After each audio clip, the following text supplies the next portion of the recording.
Hi, this is Joe again with another review. For the sake of this video, we'll be discussing the 1981 action film Escape from New York, starring Kurt Russell. Of course, this film was written, co-produced, and directed by John Carpenter, who, of course, 3 years earlier redefined restored the modern-day slasher films with Halloween, that's 3 years earlier. And now he's getting out of at least temporarily, the horror slasher films and created a straight action film, which Escape from New York is. Now, of course, this movie takes place, even though this movie takes place in 1981, the movie is supposed to take place 16 years later, in 1997.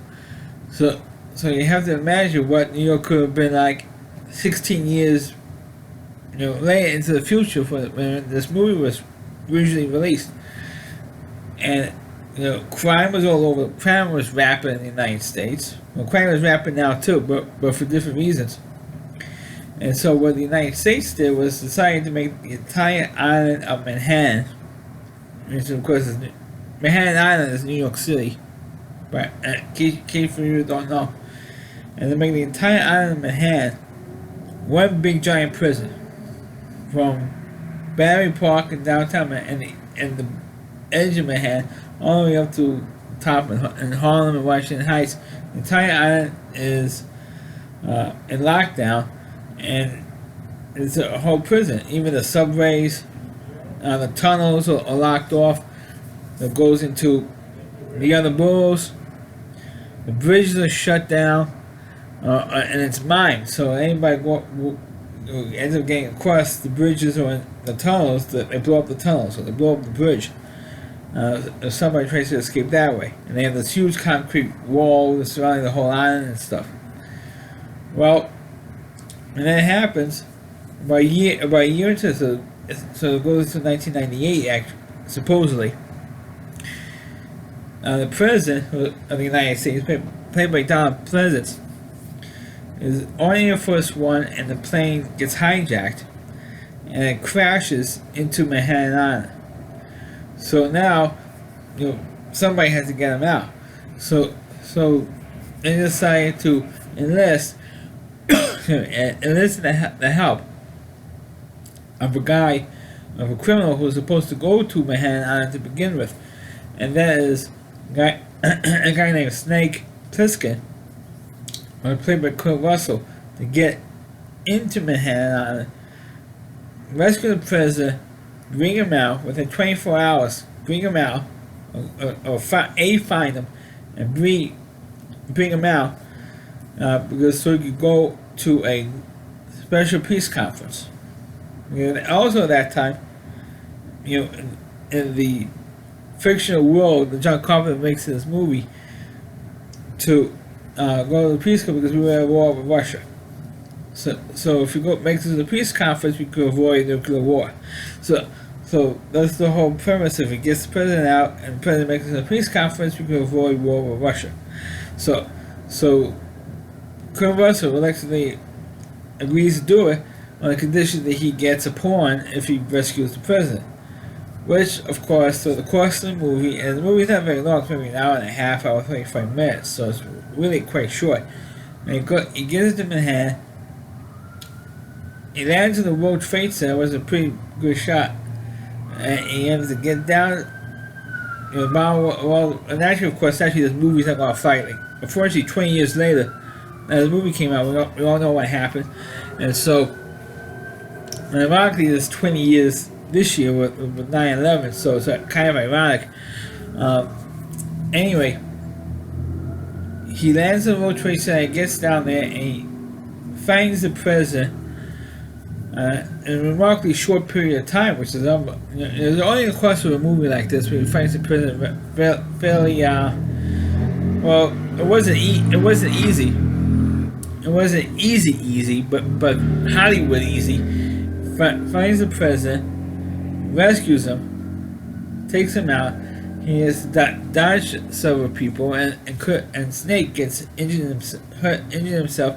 He has a boxing match against a particular guy just to get the prison out, and the villain of this thing was played by Isaac Hayes, plays the villain in this thing, and or at least the main crime boss is on Manhattan Island, and it gives it actually after Snake gets out and he frees the president, and they're going out trying to escape, and they're going across one of the bridges, and Kurt Russell alerts the authorities because they're able to communicate with them.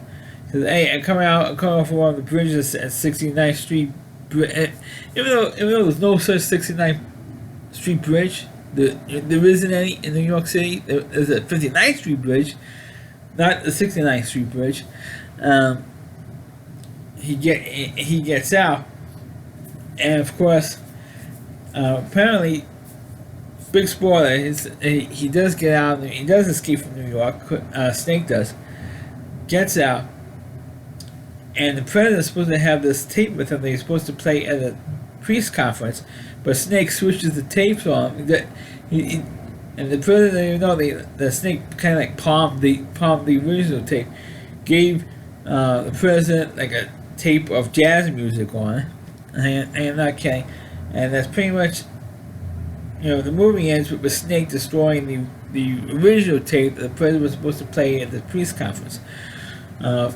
I know I did this review kind of quick because there's really nothing much to say. It's like at that time, Escape from New York has actually become kind of like a cult classic almost, because it is an iconic image seeing Kurt Russell with his tough, exterior, his voice, the voice the way he speaks through the whole movie, and wearing the eye patch and stuff like that. And at the time, it kind of became a franchise character, because he didn't make a sequel like years later called Escape from LA, which I think is almost like a similar premise to Escape from New York, which I never seen Escape from LA, so I can't really do proper review, properly comment on. But Escape from New York, it became like an iconic cult favorite movie, and a guy of the cult movies, so at least in the modern age, and that's John Carpenter created this film, and it is kind of an iconic image, and the movie is kind of fun to watch. It's like a cheesy popcorn flick almost. It did have kind of an interesting plot, bringing all New York City but one giant prison. That premise I kind of like. It's inventive, but now if you look at it now, like 40 years later, I can't believe this movie's 40 years old. That the movie's kind of become iconic in a way, kind of a cult classic, today. And if this movie came out today in 2021 instead of back in 1981, the movie would be kind of like cheesy and stuff, and I don't think people exactly would buy it. But what's to say what people would buy today? Compared to back then. But the movie is kind of a fun popcorn-esque film. In my opinion, that's how I feel. It is and I think it's, except for the movie Overboard or Big Trouble in Little China, possibly even Backdraft, this is the only other movie that Kurt Russell, unfortunately, is known for. And he is a good actor, maybe the greatest actor in the world, but he is a pretty good actor. Maybe it's a iconic role, and that's all I can say. It's an iconic character. That's my review of the movie Escape from New York. Please click on the video, please rate it. Please subscribe to my channel, and please forward this video to your Facebook pages. You can check all my reviews on my YouTube channel at RallyC.com. It's all with WDY. And that's C.com. It's my homepage to another review of Christy Moore, and please check out all of his videos on his website. Thanks for watching. Catch you next time.